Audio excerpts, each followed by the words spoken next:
बहुत समय पहले की बात है। भगवान श्री राम अपने भाई लक्ष्मण और माता सीता के साथ वनवास में थे। उनके सबसे प्रिय भक्त पराक्रमी वानर राज हनुमान जी हर पल उनकी सेवा में तत्पर रहते थे। हनुमान जी को अपनी शक्ति, बुद्धि और गति पर अपार विश्वास था, परंतु उनके भीतर अहंकार का नामोनिशान नहीं था। वे सदा अपने प्रभु की आज्ञा में समर्पित रहते थे। एक दिन हनुमान जी गंगा के शांत तट पर बैठे थे। वे गहरी साधना में लीन होकर श्री राम का स्मरण कर रहे थे। उनका चेहरा तेजस्वी था, मन एकाग्र और आत्मा पूर्णतः शांत। उसी मार्ग से भगवान विष्णु के छठे अवतार परशुराम जी अपने शिष्यों के साथ जा रहे थे। वे तेजस्वी, तपस्वी और क्रोधी ब्राह्मण योद्धा थे। हाथ में भगवान शिव द्वारा दिया गया दिव्य परशु था। रास्ते में उन्होंने देखा, एक वानर गंगा तट पर बैठा है और मार्ग नहीं दे रहा। परशुराम जी ने ऊंचे स्वर में कहा, हे वानर, मार्ग छोड़ो, ये रास्ता मेरा है।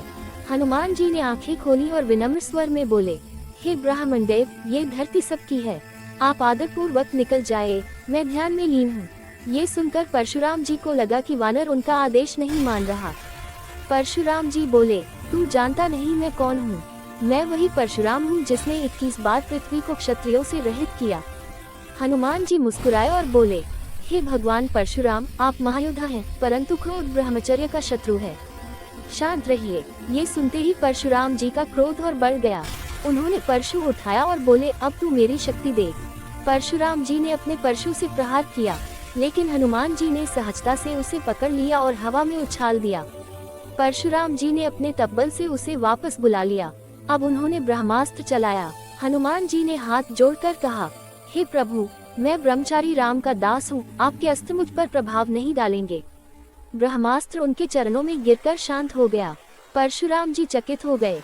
उन्हें ज्ञात हुआ कि यह कोई साधारण वानर नहीं, बल्कि स्वयं भगवान शिव के अंशावतार हैं, महाबली हनुमान। उन्होंने तुरंत अपना परशु नीचे रख दिया और हनुमान जी से कहा, हे वानर श्रेष्ठ, तुम्हारी शक्ति और भक्ति देख मैं प्रसन्न हूँ।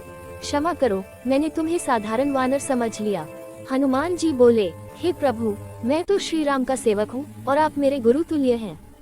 दोनों महापुरुषों ने एक दूसरे को प्रणाम किया। गंगा तट पर शांति छा गई। आकाश से पुष्प वर्षा हुई और वातावरण में भक्ति की सुगंध फैल गई। इस